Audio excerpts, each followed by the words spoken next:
ఏకావళి వృత్తాంతం.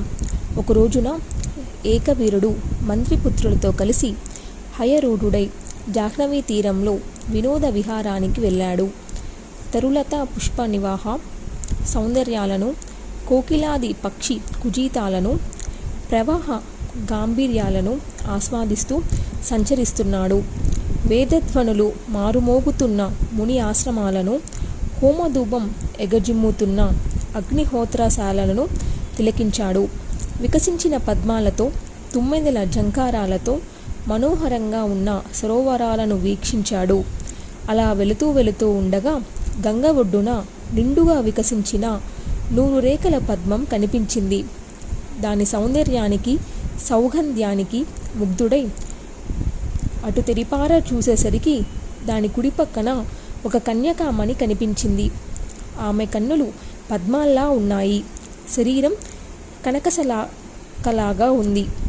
దీర్ఘమైన కేశపాసం, శంఖం లాంటి కంఠం, ఉందా లేదా అనిపించే నడుము, దొండపండు లాంటి పెదవి, వాచీరాని కుచుములు, సంపెంగ మొగ్గలాంటి ముక్కు, అణువణువున ప్రతి అవయవంలోనూ రాసిబోసిన సౌందర్యం. ఒంటరిగా ఉంది. సఖీజనం ఎవ్వరూ లేరు. ఆ కారణంగానే కాబోలు దుఃఖిస్తుంది. ఏకవీరుడు గమనించాడు. దగ్గరగా వెళ్ళాడు. హే సునాసే, ఎవరివి నువ్వు? హే సుబాననే, ఎవరి అమ్మాయివి? హే సుందరి, గంధర్వ వనితవా, దేవకన్యవా, ఎందుకు విలపిస్తున్నావు? ఏకాంతం ఏమిటి? నీకు వివాహం అయ్యుంటే నీ భర్త ఎక్కడా? కాకుంటే నీ తండ్రి ఏడి?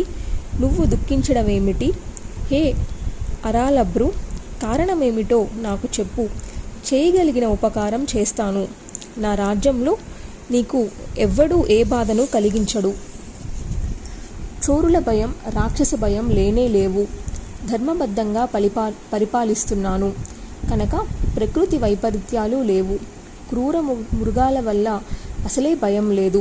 మరి నువ్వు విలపిస్తున్నావంటే కారణమేమిటో తెలియక బాధపడుతున్నాను. ఇంత ఏకాకివి ఎలా అయ్యావు? ఓ విశాలనయన, సంశయించకు, నిజం చెప్పు. నీ అభిష్టం నెరవేరుస్తున్నాను అన్నాడు.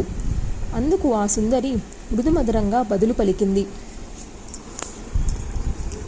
మహారాజా, ఇంతగా అడుగుతున్నావు కనుక చెబుతున్నాను, విను. ఏ ఆపదలు లేకుండా ఎవరైనా దుఃఖిస్తారా? ఇక్కడికి చేరువలో మరొక రాజ్యం ఉంది. దానికి పరిపాలకుడు రౌమ్యుడు. అతడి భార్య రుక్మరేఖ మహాసౌందర్యవతి.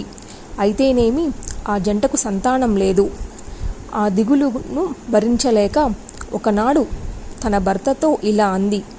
నాదా, నా జీవితం వ్యర్థం. సంతాన సౌఖ్యం లేకపోయాక నేను బతికి ఏమి లాభం? వంధ్యా జీవితము ఒక జీవితమైనా ఏదైనా యజ్ఞం చేయరాదు? ఆ ఒక్క ఆశ మిగిలింది నాకు. ఫలిస్తుందేమో. రౌమ్యుడు వెంటనే యజ్ఞం ప్రారంభించాడు. వేద పండితుల పవిత్ర మంత్రోచ్చారణలతో హోమం జరుగుతుంది. ఆ అగ్నికుండం నుంచి సర్వ శుభలక్షణ సంపన్న ఆవిర్భవించింది. బింబఫలం వంటి పెదవి, దానిమ్మ గింజల వంటి పల్లరస, తీర్చిదిద్దినట్టు కనుబొమ్మలు, పూర్ణచంద్ర నిభానసం, కనకశలక వంటి శరీరం, పొడవైన నల్లని జడ, ఎర్రని అరచేతులు, ఎర్రని కన్గవ, ఎర్రని పాదాలు. ఇలా ఆవిర్భవించిన ఆ త్వన్గుని హోతు స్వీకరించి, మహారాజా, నీ యజ్ఞం ఫలించింది. ఇదిగో పుత్రిక జన్మించింది. రాజపుత్రి, స్వీకరించు. ఏకావళిలాగా సన్నగా ఉంది కనుక అదే ఈ అమ్మాయి పేరు. ఈమెనే పుత్రుడుగా భావించి సంతోషించు. ఈవిడ విష్ణుప్రసాదం, గ్రహించు అని అప్పగించాడు. రౌమ్యుడు ఆదరంతో స్వీకరించి రుక్మరేఖకు అందించాడు. అందిస్తూ, ఇడిగో పుత్రుడు స్వీకరించు అన్నాడు. అందుకని ఆమె పుత్రుడుగానే భావించి జాతకర్మాది క్రియాకల్పాలన్నీ జరిపించింది. రౌమ్యుడు యజ్ఞం ముగించి దాన ధర్మాలతో విప్రును సంతృప్తిపరిచి పంపించాడు. ఏకావళి ఎదుగుతోంది, కొడుకులా పెరుగుతోంది. ఆమెతో నాకు మైత్రి కుదిర్చారు. నా పేరు యశోవతి. నా తండ్రి రౌమ్య మహారాజు దగ్గర ఒక మంత్రి. ఏకావలి నేను సవయస్కులం అంచేత మాకు బాగా స్నేహం కలిసింది. రేయింబవళ్ళు మేమిద్దరం కలిసే ఉంటాం. కలిసే ఉద్యానవన కేలి సరోవర విహారాలన్నీ చేస్తూ ఉంటాం. మా ఏకావలికి పద్మాలంటే చాలా ఇష్టం. వాటి సుగంధము, సౌందర్యము తారసపడితే చాలు మైమర్చిపోతుంది. వాటి కోసం ఎంత దూరమైనా అన్వేషిస్తూ వెళ్తుంది. గంగను దాటడంతో సహా దేనికి భయపడదు. ఆవిడకు ఇదొక వ్యసనమైపోయింది. ఎప్పుడు ఏ ప్రమాదం జరుగుతుందో అని భయపడి నేను ఎన్నోసార్లు వారించాను. ప్రయోజనం లేకపోయింది. రౌమ్య మహారాజుకు తెలియజేశాను. ఆయన వెంటనే అంతఃపురానికి చేరువలో పెద్ద సరోవరం తవ్వించి దేశ విదేశాల నుంచి రకరకాల పద్మాలు తెప్పించి అందులో వికసింపజేశాడు. అయినా ప్రయోజనం కనబడలేదు. అప్పుడింక మహారాజు గారు రక్షక భటులను ఏర్పాటు చేశారు. సఖీజనంతో కలిసి ఏకావలి బయలుదేరితే వెనువెంట ఆయుధపానులై రక్షక భటులు నడుస్తుంటారు. అలా రోజు ఈ జాహ్నవీ తీరానికి మేము మా రాకుమారి వస్తూ ఉంటాము, వెళుతూ ఉంటాము. రాకుమార, ఈరోజు ఉదయాన్నే లేచి ఏకావలి మా అందరితోనూ కలిసి ఇక్కడికి వచ్చింది. మేము చామరాలు వీస్తూ వెంట వచ్చాము. సాయుధులైన రక్షక భటులు వచ్చారు.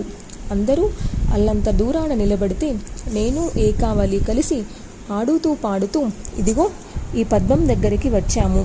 అంతలోకి ఎక్కడి నుంచి వచ్చాడో తెలియదు కానీ ఒక మహారాక్షసుడు వచ్చాడు. వాడి పేరు కాళికేతుడట. అతడి వెంట చాలామంది దానవులు ఉన్నారు. భీకరాయుధాలతో వచ్చి పడ్డారు. పద్మాలతో క్రీడిస్తున్న ఏకావలిని చూశాడు. వెంటనే నేను మా ఏకావలిని హెచ్చరించాను. రూపయవ్వనాలతో రెండవ రతీదేవిలాగా ఉన్నావు. ఈ దానవెవడో క్రూరంగా చూస్తున్నాడు. వీడి కళ్ళల్లో కామం ముసులు కొడుతుంది. ఇక్కడ ఉండటం మనకు క్షేమం కాదు. పద, త్వరగా మన రక్షక భటులను చేరుకుందామన్నాను. ఇద్దరం పరుగు తీశాము. ఆ కాలకేతుడు గదను చేత పట్టుకొని మమ్మల్ని వెంబడించాడు. రక్షక భటులనందరినీ తరిమి కొట్టాడు. మదన పీడితుడై ఏకావలి చెయ్యి పట్టుకున్నాడు. భయంతో వణికిపోతూ ఏకావలి దీనంగా రోదించింది. కాపాడండి, కాపాడండి అంటూ అరిచింది. అయినా వాడు పట్టు వదలలేదు. లాక్కొని తీసుకుపోతున్నాడు.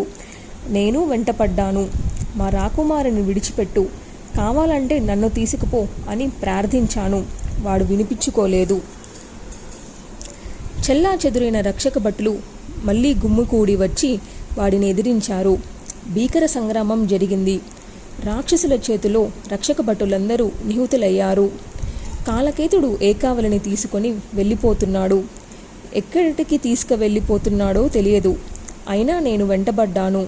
నన్ను చూసి ఏకావలి కొంత ధైర్యం తెచ్చుకుంది.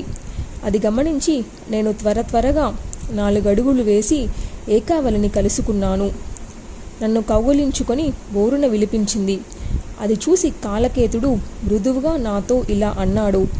కళ్యాణి, మీ రాకుమారిని ఊరడించు, భయపడవద్దని చెప్పు. అదిగో రథం, దాన్ని అధిరోహించి మా నగరానికి వెళతాను. ఈమె సౌందర్యానికి నేను ముగ్ధుని అయ్యాను. ఈ క్షణం నుంచి నేను ఈ చంచలోచనలకు దాసుణ్ణి. దేవలోక సమానమైన మా లోకంలో అమర సుఖాలు అనుభవిస్తుంది. ధైర్యం చెప్పి ఓదార్చు అంటూ రథం చేరుకున్నాడు. నన్ను ఏకావలిని అందులో కూర్చోబెట్టాడు. తాను అధిరోహించాడు. మిగతా రాక్షసులు సర్దుకున్నారు. కాలకేతుడి ముఖం వికసించింది. రథం బయలుదేరింది. వాయువేగ మనోవేగాలతో వాడి నగరం చేరుకుంది. నన్ను ఏకావలిని ఒక తెల్లని సౌధంలో ఉంచి రాక్షసులను కాపలా పెట్టాడు. మరుసటి రోజు ఉదయాన్నే నా దగ్గరకు వచ్చాడు. ఏకావలిని వివాహానికి ఒప్పించమని రహస్యంగా అభ్యర్థించాడు. నేను తిరస్కరించాను. నువ్వే బతిమాలుకోమని చెప్పాను. ఏకావలి సమీపించాడు. వినయంగా మృదుమధురంగా సంభాషించాడు. సుందరి, నువ్వేదో మంత్రం వేశావు. నా హృదయాన్ని దోచుకున్నావు. నీ సౌందర్యం అపూర్వం. ఎప్పుడూ ఎక్కడా విన్నది కాదు. కన్నది కాదు. మన్మధుడు మరీ దయాదూరుడై నన్ను హింసిస్తున్నాడు. తాళలేకపోతున్నాను. ఈ దాసుణ్ణి అనుగ్రహించు. నిన్ను వివాహం చేసుకుంటాను. మహారాణిని చేస్తాను. అమర సుఖాలు అందిస్తాను. అంగీకరించు. హే రంబోరు, యవ్వరం బహుచంచలం, త్వరగా గడిచిపోతుంది. తిరిగి పొందడం దుర్లభం. అందుచేత పతిగా నన్ను అంగీకరించి ఒక్కసారి కౌగలించుకో. యవ్వనాన్ని సఫలం చేసుకో. దీనంగా బతిమాలుకుంటున్న కాలకేతువుని చురాచురా చూసింది ఏకావలి. చెండనాడితే వీడు ఎంతకైనా తెగిస్తాడని భావించింది. మృదువుగానే బదులు పలికింది. కాలకేతు, నేను తండ్రి చాటు బిడ్డను, అస్వతంత్రురాలిని. నన్ను మా తండ్రి ఒక రాకుమారుడికి ఇచ్చి వివాహం చేయడానికి సంకల్పించాడు. హైహయ వంశంలో పుట్టిన రాకుమారుడు అతడు. అతడి గుణగుణాలను, శౌర్య పరాక్రమలను, రూప యవ్వనాలను నేను విన్నాను, మనసు అర్పించాను. కనుక మరొకరిని వరించడం సాధ్యం కాదు. అది ధర్మ విరుద్ధం కూడా. తండ్రి ఎవరికిచ్చి చేయాలనుకుంటున్నాడో అతడినే పతిగా వరించడం కన్యాధర్మం. నీకు తెలియనిదా? ఈ మాటలు కాలకేతువుకి రుచించలేదు. అన్య మనస్కులతో నాకేమి పని అని విడిచిపెట్టలేదు. పాతాళ గృహంలోకి తీసుకుపోయి బంధించాడు. దాని చుట్టూ లోతైన పరిక ఉంది. రాక్షసులు 1,000,000 మంది కాపలా ఉన్నారు. ఆ పాతాళ గృహంలో ఏకాకిలాగా మా రాకుమారి రోదిస్తుంది. రక్షకుడి కోసం ఎదురుచూస్తుంది. ఆమె రాక కోసం ఎదురుచూస్తూ నేను ఇక్కడ ఉన్నాను అని కథ ముగించింది యశోవతి. ఏకవీరుడికి ఆశ్చర్యం కలిగింది. నువ్వు మాత్రం ఎలా తప్పించుకొని రాగలిగావు? చాలా వింతగా ఉంది. అదీ కాక హైహయుడికి ఏకావలిని ఇవ్వాలని మీ రాజుగారి సంకల్పించారన్నావు. ఈ భూలోకంలో హైహయుడు అనే రాజును నేనొక్కడినే. నాకే ఇవ్వాలని మీ రాజుగారి సంకల్పమా? ఈ సందేహాలు తీర్చు. ఇదే నిజమైతే నేను వెళ్ళి ఆ కాలకేతువుని సంహరించి మీ రాకుమారుని విడిపించి తెస్తాను. ఆ చోటు నీకు తెలుసు కనుక చూపిద్దువుగానే. ఇంతకీ ఈ జరిగిన ఉదంతం మీ రాజుగారికి తెలియపరిచావా? తన కూతురిని ఎవడో రాక్షసుడు అపహరించుకుపోయాడని వారికి తెలుసా? తెలిస్తే విడిపించే ప్రయత్నం చేయకుండా కూర్చున్నాడా? అంతటి అసమర్థుడా మీ రాజు? ఏకావలిని గురించి నువ్వు చెబుతుంటే నా మనసు పరవశిస్తుంది. ఆమె గుణాలు, అతి మానుష సౌందర్యము ఆకర్షిస్తున్నాయి. నన్ను మన్మధుడు లోబర్చుకుంటున్నాడు. అప్పుడెప్పుడు చూద్దామా అని కోరికలు ఉరుకులు వేస్తున్నాయి. తక్షణం వెళ్ళి రాకుమారును చెరవిడిపిస్తాను. ఆ దారి నీకు తెలుసు కదా, చెప్పు. ఎలా రాగలిగావో చెబితే అదే దారిన నేను వెళ్ళి ఏకావలిని విడిపించి తెస్తాను అన్నాడు హైహయుడు. హైహయుడైన ఏకవీరుడి మాటలకు సంతోషించింది యశోవతి. అతడి సందేహాలకు సమాధానం చెప్పింది. రాకుమారా, మా ఏకావలి మనసు పడ్డ హైహయుడివి నువ్వే కావడం ఎంతో అదృష్టం. ఇక మా రాకుమారి మాకు దక్కినట్టే. నేనెలా తప్పించుకురాగలిగానో చెబుతాను విను. నిజమే, అది చాలా ఆశ్చర్యకరమైన విషయం. నేను చిన్నప్పటి నుంచి ఒక మహామంత్రాన్ని జపిస్తున్నాను. నా బాల్యంలో ఒక బ్రాహ్మణ సిద్ధుడు బీజాక్షరపూర్వకంగా ఆ మంత్రాన్ని ఉపదేశించాడు. ఆ మంత్ర జపంతో చండ విక్రమురాలైన చండికను ఉపాసించాను. ఆమె అనుగ్రహం ఉంటే ఎవరికైనా ఎలాంటి బంధనాలైనా తొలగిపోతాయి. భక్తుల పట్ల ఆ తల్లికి అపారమైన దయ. సర్వసాధన సమర్థురాలు. ఈ విశ్వాన్ని సృష్టిస్తుంది, పోషిస్తుంది, కల్పాంతంలో ఉపసంహరిస్తుంది. రక్తాంబరధర, రక్తనయన అయిన ఆ జగన్మాతను హృదయంలో రూపుకట్టించుకొని నిరంతర దీక్షతో 1 నెలపాటు ఆ మహామంత్రాన్ని జపించాను. స్వప్నంలో జగదేంబిక సాక్షాత్కరించింది. నన్ను హెచ్చరించింది. పిచ్చిదానా, ఇంకా ఇక్కడే కూర్చున్నావా?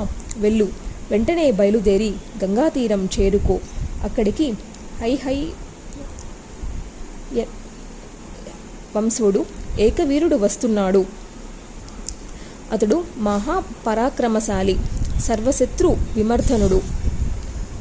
దత్తాత్రేయుడు అతనికి నా మహామంత్రాన్ని ఉపదేశిస్తాడు. అతడు సతతము నిన్నే ఉపాసిస్తుంటాడు. నన్నే ఉపాసిస్తుంటాడు. సకల భూత ప్రపంచంలోనూ నన్నే దర్శిస్తుంటాడు. అతడు నీ దుఃఖాన్ని తొలగిస్తాడు. కాలకేతు రాక్షసుల్ని సంహరించి నీ రాకుమారుని ఏకావలిని రక్షిస్తాడు, చెర విడిపిస్తాడు. అటుపైన ఆమెను అతడికిచ్చి వివాహం జరిపించాలి సుమా. ఆ బాధ్యత నువ్వే వహించాలి, గుర్తుంచుకో అని జగన్మాత నన్ను హెచ్చరించి అదృశ్యమయ్యింది. వెంటనే ఈ స్వప్న వృత్తాంతాన్ని మా రాకుమారికి తెలియజేశాను. ఏకావలి ఎంతగానో సంతోషించింది. మహాదేవి అసత్యం చెప్పదు కదా, నాకు త్వరలోనే బంధమోక్షం లభిస్తుందన్నమాట. నువ్వు వెంటనే బయలుదేరి గంగా తీరం చేరుకో అని ప్రోత్సహించింది. నేను బయలుదేరాను. నిజానికి నాకు ఏ దారి తెలీదు. అన్నీ ఆ పరాశక్తియే చూపించింది. శీఘ్రగతిని కూడా ప్రసాదించింది. కళ్ళు మూసి తెరిచేలోగా ఇక్కడ ఉన్నాను రాజపుత్ర. నా ఏకాంతానికి, నా దుఃఖానికి ఇది కారణం అని చెప్పి విరమించింది యశోవతి. యశోవతి మాటలకు ఏకవీరుడి ముఖపద్మం విప్పారింది. ఒకవైపు ఆనందం, మరొక వైపు ఆశ్చర్యం. కర్తవ్యం ఎదురు చూస్తుంది. మెల్లగా పలికాడు. యశోవతి, నేను లక్ష్మీనారాయణుల ప్రియపుత్రుణ్ణి, హైహయ వంశయుడిని. ఏకవీరుడంటారు నన్ను. ఇప్పుడు నేను ఏమి చేయాలి? ఎక్కడికి వెళ్ళాలి? ఏమీ పాలుపోకుండా ఉంది. మొదటగా మీ రాకుమారి రూప సౌందర్యాలను వర్ణించావు. దానితో నా మనసు విరహాకులమయమైంది. అటుపైన ఆమె గుణాలను చెప్పావు. వాటితో నా హృదయం ఆకృష్టమయ్యింది. నన్ను వరించానని ఏకావలి దానవుడితో చెప్పిందన్నావు. అతడికి తప్ప నేనింకెవరిని పరిణయమాడను అని కూడా ప్రకటించిందన్నావు. దీనితో నేనింక మీ ఏకావలికి భృత్యుడిని అయిపోయాను. ఆమెను విడిపించి తెచ్చుకోవడం నా విధి. అయితే అది ఎలాగో ఏమిటో తెలియడం లేదు. ఆ రాక్షసుడి నివాసం ఎక్కడ? అక్కడికి వెళ్ళే దారి ఏమిటి? ఏ వాహనం మీద వెళ్ళగలం? ఇవన్నీ నా సందేహాలు. కానీ స్నేహితురాల, నువ్వే సమర్థురాలివి. అక్కడికి నన్ను చేర్చు చాలు. మిగతా పని నేను చూసుకుంటాను. కాలకేతువుణ్ణి చంపి మీ రాకుమారుని విడిపించి దుఃఖం తొలగించి మీ రాజధానికి చేరుస్తాను. నువ్వు సహకరిస్తే ఇదంతా సంపూర్ణంగా నెరవేరుతుంది. ఆ రాక్షసపురం చూపించు చాలు. నా పరాక్రమం చూద్దువు గాని అన్నాడు. రాకుమారా, నువ్వు అక్కడికి చేరుకోవాలంటే ఒకటే ఉపాయం. దేవీ మంత్రాన్ని స్వీకరించు. అదిలి సకల సిద్ధిప్రదం. ఆ రాక్షసపురం నేను చూపిస్తాను. ప్రయాణానికి సిద్ధంగా ఉండు. మహాసైన్యంతో బయలుదేరాలి. ఆ కాలకేతువు సామాన్యుడు కాదు, మహావీరుడు, రాక్షస సేన పరివృతుడు. భీకర యుద్ధం చేయవలసి ఉంటుంది. అందుకని మహామంత్రం స్వీకారం అత్యవసరం. కాలకేతువును సంహరించి మా రాకుమారుని విడిపించు. ఏకవీర కాలకేతుల యుద్ధం. యశోవతి ఈ మాటలు చెబుతుండగానే ఏకవీరుడికి మహాజ్ఞాని అయిన దత్తాత్రేయుడి నుంచి యోగేశ్వరి మహామంత్రం అందింది. దానితో సర్వజ్ఞత్వము, సర్వాంతశ్చారిత్యము లభించాయి. వెంటనే యశోవతితో బయలుదేరి రాక్షసపురం చేరుకున్నాడు. అల్లంత దూరాన వీరిని చూసిన రాక్షసులు భయపడి పరుగు పరుగున కాలకేతుడిని చేరుకున్నారు. ఆ సమయంలో వాడు పాతాళ గృహాన ఏకావలి ముందు సాష్టాంగపడి ఆమె అనుగ్రహం కోసం పరితపిస్తూ దీనాతి దీనంగా ప్రార్థనలు చేస్తున్నాడు.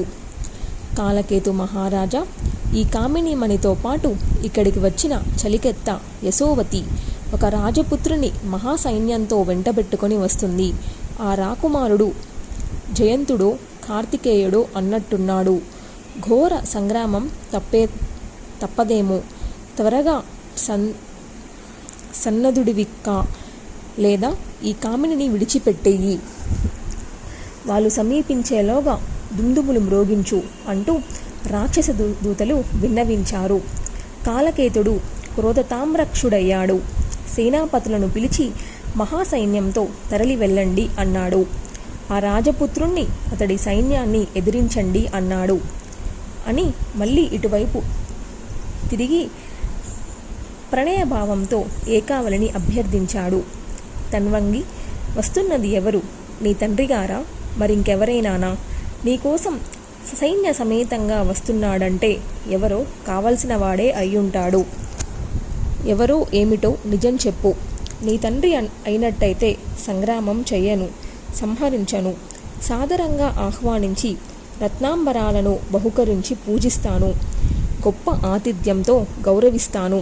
ఇంకెవడైనా అయితే నిశితభన పరంపరతో స్వయంగా సంహరిస్తాను. కాలం మూడి ఇటు వచ్చాడన్నమాట. త్వరగా చెప్పు, వస్తున్న ఈ బుద్ధిహీనుడు ఎవరో? మహాబాగా, నిజంగా ఈ వస్తున్నది ఎవరో నాకు తెలియదు. నేనిక్కడ బంధింపబడి ఉన్నానని నేనెవరికీ ఏ విధంగానూ తెలియపరచలేదు. ఇతడు నా తండ్రి కాదు, నా సోదరుడు కాదు. ఎవరో పరాయివాడు. నాకు తెలియదు. ఎందుకు వస్తున్నాడో కూడా తెలియదు. సుబానన, మరి మా దూతలు ఇలా చెబుతున్నారేమిటి? నీ చెలకెత్త యశోవతి వాళ్ళను వెంటబెట్టుకొని వస్తుందట. ఇంతకీ యశోవతి ఏమైంది? ఎక్కడికి వెళ్ళింది? ఎప్పుడు వెళ్ళింది? ఎలా వెళ్ళింది? నీకో నీ యశోవతికో సంబంధించిన వాడు కాకపోతే ఆమెతో ఇలా ఎందుకు వస్తున్నాడు? నన్ను ఎదిరించగల శత్రువులెవరూ నాకు లేరే. వీరి సంభాషణ ఇలా సాగుతుండగానే మరికొందరు రాక్షసదూతలు పరుగున వచ్చారు. మహారాజా, ఇంకా ఇక్కడే ఉన్నావా? కులాసాగా కబుర్లు ఆడుతున్నావా? మహాసైన్యం చుట్టుముట్టింది. లే, త్వరగా బయలుదేరు అన్నారు. కాలకేతుడు వెంటనే బయలుదేరి రథం అధిరోహించి సింహద్వారం చేరుకున్నాడు. అప్పటికి హయరూఢుడైన ఏకవీరుడు అక్కడికి చేరాడు. ఇద్దరికీ భీషణ సంగ్రామం జరిగింది. శస్త్రాస్త్ర ఘర్షణలతో రాలిపడుతున్న నిప్పు కణాల మెరుపుల్లా మిరుముట్ను గొలుపుతున్నాయి. సమస్కందులై పోరాడుతున్నారు. ఎంతకీ యుద్ధం తెమలడం లేదు. ఏకావలి దర్శనోత్సుకుడైన ఏకవీరుడు ఆలస్యాన్ని భరించలేక ఒక మహాగదను చేబూని రాక్షసుడి శిరస్సుపై బాదాడు. వాడు క్షణంలో ప్రాణాలు వదిలి నేలపై కుప్పకూలాడు. వజ్రాయుధం దెబ్బకు పర్వతం పడ్డట్టు పడ్డాడు. రాక్షస సైన్యం కకావికలకై పారిపోయింది. ఏకావలి ఏకవీరుల పరిణయం. యశోవతి పరుగు పరుగున పాతాళ గృహానికి వెళ్ళి ఏకావలిని కౌగలించుకుంది. ఆశ్చర్యపోతున్న రాకుమారికి విషయమంతా మధురంగా తెలియపరిచింది. అలసిపోయిన ఏకవీరుడు స్కందావరంలో విశ్రాంతి తీసుకుంటున్నాడు. నీ దర్శనం కోసం ఎదురు చూస్తున్నాడు. ఓ కుటీలాపాంగి, మన్మధుడిలాంటి ఆ రాజకుమారుని చూద్దువు గాని రా, నీ గురించి అతడికి అంతా చెప్పాను. నీ రూప యవ్వన గుణశీలలను విని అనురక్తుడయ్యాడు. వెంటనే బయలుదేరి వచ్చి రాక్షసుణ్ణి సంహరించాడు. విరహాతురుడై నీకోసం ప్రతీక్షిస్తున్నాడు. రా, వెడదామని చెయ్యి పట్టుకుంది. ఏకావలికి సిగ్గు ముంచుకొచ్చింది. భయం వేసింది. ఎలా కంటబడటం? ఈ మాలిన వస్త్రాలతోనా? పైగా కామార్తుడై ఉన్నాడంటోంది అని తనలో తాను మదనపడుతూ అవుననలేక, కాదనలేక, వెళ్ళలేక, ఆగలేక మెల్లగా అడుగులో అడుగు వేసుకుంటూ స్కందావరానికి చేరుకుంది. చేరువలో గమనించిన ఏకవీరుడు తన్వంగి, నా కన్నులు దప్పికగొన్నాయి, దర్శనం అనుగ్రహించు అంటూ ఎదురు వచ్చాడు. శిష్టాచారాన్ని, నీతి మార్గాన్ని ఎరిగిన యశోవతి ఇద్దరి పరిస్థితిని గమనించి పెద్దరికం నిర్వహించింది. రాకుమారా, మా రాజుగారు ఈవిడను నీకు ఇచ్చి వివాహం జరిపించాలని నిశ్చయంతోనే ఉన్నారు. మీ ఇద్దరికీ మనసులు కలిశాయని తెలుస్తూనే ఉంది. కాబట్టి కొంతకాలం పాటు వేచి ఉండటం మంచిది. ముందు ఈ రాకుమారిని తండ్రి దగ్గరకు చేర్చు.